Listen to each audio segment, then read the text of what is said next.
Hola petits, què tal, com esteu? Sabeu que s'apropa Sant Jordi?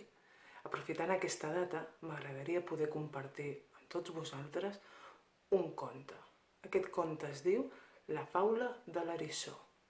Començo. Durant l'edat de gel, molts animals van morir congelats a causa del fred. Els eriçons, adonant-se de la situació, van decidir unir-se en grups. D'aquesta manera s'abrigarien i protegirien entre si, però les espines de cada un farien els companys més propers, els que just oferien més calor.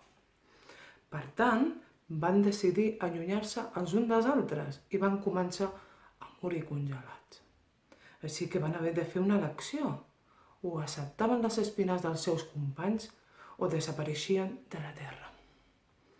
Amb saviesa van decidir tornar a estar junts. D'aquesta manera van aprendre a conviure amb les petites ferides que la relació amb els altres podien ocasionar, ja que el més important és la calor de l'altre. I així van poder sobreviure. Ara us convido a reflexionar, perquè penseu una mica. Us faig 2 preguntes, a veure què creieu vosaltres, petits. Creieu que van fer bé quedant-se junts? O penseu que era millor separar-se perquè es feien ferides? A veure, us llegeixo, us veig i us escolto. Un petó i us trobo molt a faltar. Adeu.